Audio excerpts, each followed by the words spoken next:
A warm welcome to another episode of SciencePunk Explains the Frame Budget Approach. In our last explainer, we really dug into what makes a concept physically robust. Well, today we're taking that exact same sharpness and applying it to one of the biggest, most fundamental concepts of all, time itself. So let's jump right in. Over the last few explainers, we've been building the frame budget approach toolbox, right? We've talked about the accounting boundary, the channel, the budget, all that foundational stuff. Now we get to use that toolbox to investigate the very stage where we think everything happens. And that leads us to our big question for today, a question that forces us to stop taking time for granted. You know, before we can really grasp the FBA's perspective shift, we need to understand the starting point. What is the standard default way physics has thought about time for centuries? Let's have a look. Okay, so this is the view that most of us probably learned in school. Time, this little letter t in our equations, it's treated like a universal stage. It's this smooth, uninterrupted river, and all the events of the universe are just boats floating along on it. It's just kind of there. It doesn't do anything, it just provides the background beat for the entire cosmos. Now, what's so fascinating here is that even inside standard physics, that simple picture gets complicated.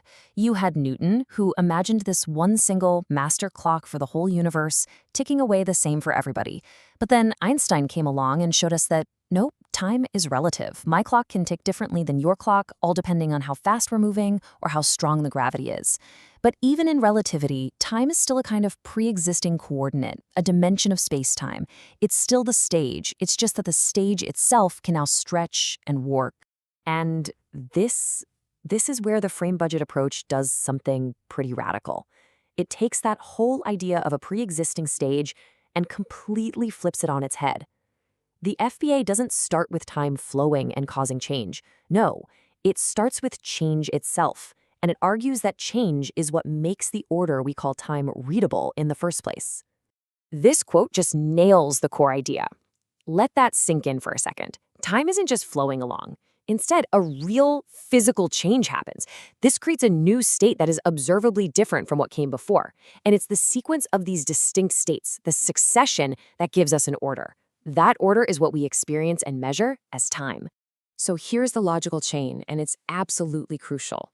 This isn't magic, it's an operational reconstruction. Step 1, something real, something physical, changes. Step 2, that change creates a new distinguishable state. You line those states up, one after the other, and what do you have? You have an ordered sequence.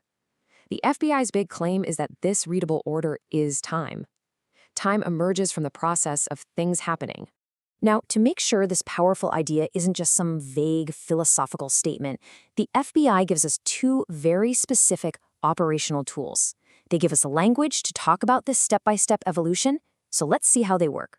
First up, we've got the frame. And honestly, the film strip analogy is just perfect. Imagine a single frame from an old movie reel. It's a static picture, right? It captures the complete state of the system at one point. But the frame itself has no duration. It doesn't last for any amount of time, it just is. It's a snapshot of reality that you can access.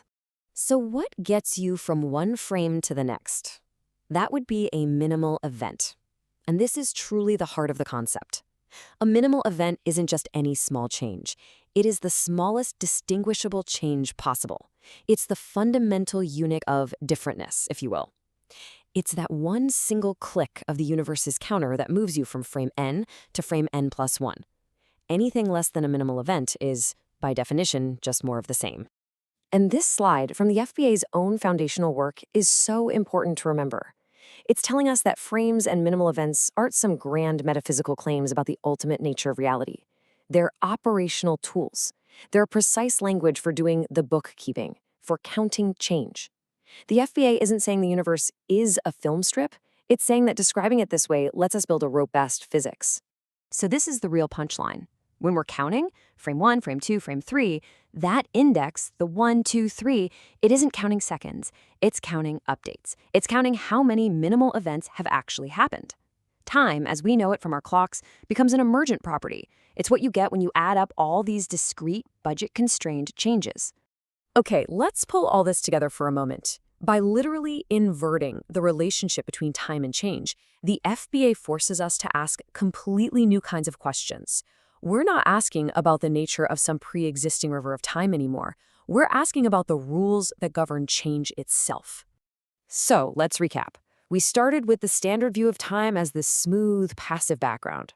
Then we saw how the frame budget approach just flips that script, arguing that time actually emerges from this sequence of observable, discrete changes. The key insight is that time is the readability of this process, a step-by-step evolution that's made precise with these tools of frames and minimal events. This new way of thinking leaves us staring at a really deep and fascinating question. If the sequence of changes is what we call time, then what's so special about changes that only seem to go in one direction? Like a broken egg you can't unbreak, or a memory you can't simply unmake? In our next explainer, we'll look at what an irreversible contribution might mean in the frame budget approach. In other words, what does not simply disappear again as a system continues to evolve? Bye for now, until the next episode, and stay curious.